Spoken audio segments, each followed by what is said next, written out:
तो दोस्तों टाटा मोटर्स ने अपने क्वार्टर टू के नंबर को डिस्क्लोज कर दिया है। तो चलिए देखते हैं क्या है क्वार्टर टू के नंबर्स के अंदर। डाटा बेस के यहाँ पे क्रॉस में है।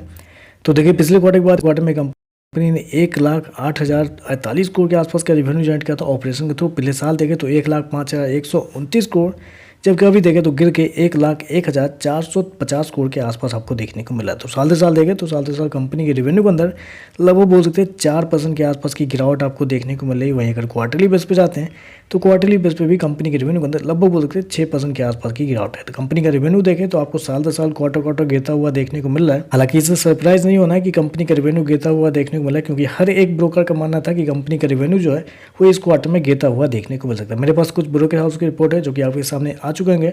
उसमें अगर आप देखेंगे तो हर किसी का मानना था कि कंपनी का रेवेन्यू आपको गिरता हुआ देखने को मिल सकता है। जो एवरेज अनुमान निकल के आता है कंपनी का, वो निकल के आता है 1,04,138 करोड़ के आसपास। तो यहाँ पे देखें तो मार्केट का जो एवरेज अनुमान था उससे थोड़ा सा कम कंपनी का रेवेन्यू आपको आता हुआ देखने को मिल रहा है। चलिए खर्चे क्या है वो देखते हैं।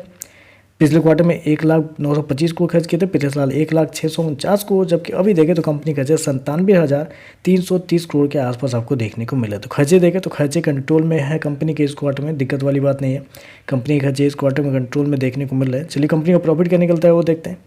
तो देखिए पिछले क्वार्टर में 5,692 करोड़ का प्रॉफिट था, पिछले साल 3,832 करोड़, जबकि अभी देखें तो गिर के 3,450 करोड़ कंपनी का जो प्रॉफिट है वो आपको देखने को मिल रहा है। तो साल से साल जाते हैं तो साल से साल कंपनी के प्रॉफिट के अंदर लगभग बोल सकते हैं 10% के आसपास की गिरावट आपको देखने को मिले। वहीं अगर क्वार्टरली बेस पे जाते हैं तो क्वार्टरली बेस पे भी तो कंपनी के प्रॉफिट के अंदर एक बड़ी गिरावट आपको देखने को, वहाँ देखें तो लगभग बोल सकते हैं आप लगभग 40% के आसपास की गिरावट है। तो कंपनी के प्रॉफिट देखें तो एक अच्छे खासे अमाउंट में आपको गिरता हुआ देखने को मिला है इस क्वार्टर में, साल से साल क्वार्टर दोनों।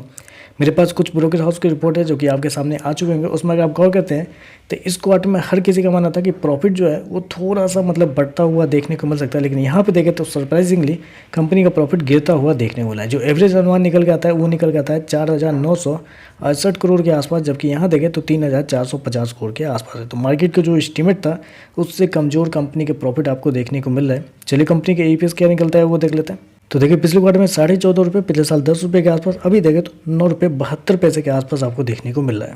तो ओवरऑल अगर नंबर को मैं समराइज करूँ तो थोड़े से कमजोर नंबर आपको देखने को मिल रहा है, क्योंकि जितना मार्केट का अनुमान था कंपनी के रेवेन्यू और प्रॉफिट को लेकर उससे कमजोर कंपनी का रेवेन्यू और प्रॉफिट आपको देखने को मिला है। लेकिन हाँ, ये भी कहना गलत नहीं हुआ कि शेयर पिछले 1.5 या 2 महीने में 1,200 से गिर के लगभग 800 पे आपको ट्रेड करता हुआ देखने को मिला। नीचे देखें तो 780 रुपये के आसपास एक अच्छा खासा सपोर्ट है। तो यहाँ से एक हल्की सी भी गिरावट अगर शेयर के अंदर आती है तो नीचे से सपोर्ट आपको मिल जाएगा, जो शायद 780 पे हो या 760 पे हो या 750 पे हो। तो एक हल्की सी गिरावट भी नीचे से सपोर्ट आ जाएगा, फिर वहाँ से आपको पुल बैक आपको देखने को मिल सकता है। तो आपके पास शेयर है, अगर शेयर के अंदर गिरावट आती है तो यहाँ पर आप कुछ नहीं करना है, यहाँ बेचने की जरूरत बिल्कुल भी नहीं है। अगर गिरावट आती है तो नीचे के लेवल से आपको शेयर आपको संभलता हुआ भी देखने को मिल सकता है। तो चलिए बस आज के लिए पसंद आए, वीडियो पसंद आए तो लाइक कीजिएगा, साथ में साथ चैनल को सब्सक्राइब जरूर कीजिएगा। धन्यवाद।